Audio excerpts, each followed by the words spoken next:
Si Dios hubiera permitido que David continuara sin reprensión por su pecado y que permaneciera en paz y prosperidad en su trono mientras estaba violando los preceptos divinos, el escéptico y el infiel habrían tenido alguna excusa para citar la historia de David como un oprobio para la religión de la Biblia.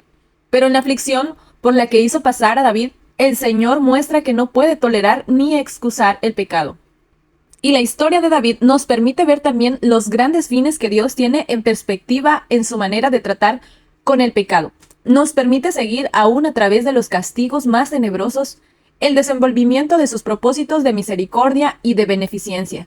Hizo pasar a David bajo la vara, pero no lo destruyó.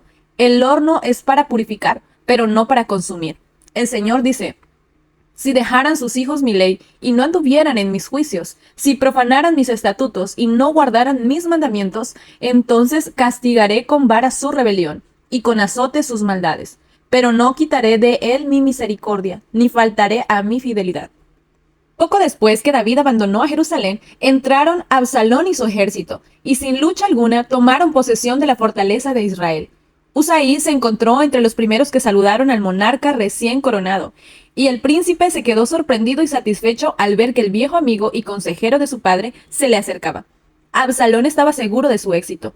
Hasta entonces sus proyectos habían prosperado, y deseoso de fortalecer su trono y obtener la confianza de la nación, dio la bienvenida a Usaí en su corte. Absalón estaba ahora rodeado de un gran ejército, pero este se componía en su mayor parte de hombres inexpertos en la guerra. Aún no habían luchado. Aitofel sabía muy bien que la situación de David estaba muy lejos de ser desesperada. La gran mayoría de la nación seguía siéndole fiel. Estaba rodeado de guerreros probados y fieles a su rey, y su ejército estaba dirigido por generales capaces y experimentados. Aitofel sabía que después de la primera explosión de entusiasmo en favor del nuevo rey, vendría una reacción. Si la rebelión fracasaba, Absalón podría tal vez obtener una reconciliación con su padre. Entonces Aitofel, como principal consejero, sería considerado como el más culpable en la rebelión, y sobre él caería el castigo más severo. Para evitar que Absalón retrocediera, Aitofel le aconsejó una acción que en los ojos de toda la nación haría imposible la reconciliación. Con astucia infernal, este estadista mañoso y sin principios instó a Absalón que añadiera el crimen del incesto al de la rebelión. A la vista de todo Israel, había de tomar para sí mismo todas las concubinas de su padre, según la costumbre de las naciones orientales, declarando así que había sucedido al trono de su padre. Y Absalón llevó a cabo esa vil sugerencia. Así se cumplió la palabra que Dios había dirigido a David por medio del profeta. Yo haré que de tu misma casa se alce el mal contra ti. Tomaré a tus mujeres delante de tus ojos y las entregaré a tu prójimo, porque tú lo hiciste en secreto, pero yo haré esto delante de Israel y a pleno sol. No era que Dios instigara estos actos de impiedad, sino que a causa del pecado de David, el Señor no ejerció su poder para evitarlos. Aitofel había sido muy estimado por su sabiduría, pero le faltaba la luz que viene de Dios. El temor de Jehová es el principio de la sabiduría, y ese temor Aitofel no lo poseía. De otra manera, difícilmente habría fundado el éxito de la traición en el crimen del incesto. Los hombres de corazón corrompido maquinan la impiedad, como si no hubiese una providencia capaz de predominar para contrariar sus designios. Pero el que mora en los cielos se reirá. El Señor se burlará de ellos.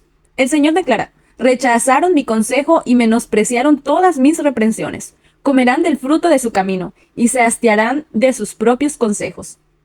Porque el desvío de los ignorantes los matará, la prosperidad de los necios los echará a perder.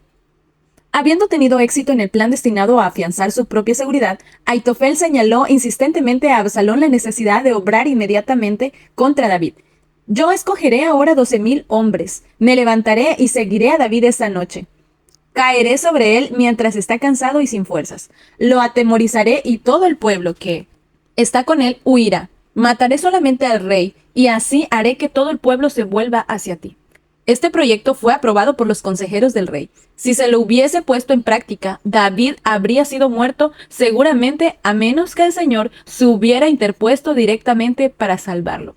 Pero una sabiduría aún más alta que la del renombrado Aitofel dirigía los acontecimientos. Jehová había ordenado que el acertado consejo de Aitofel se frustrara para traer Jehová la ruina sobre Absalón.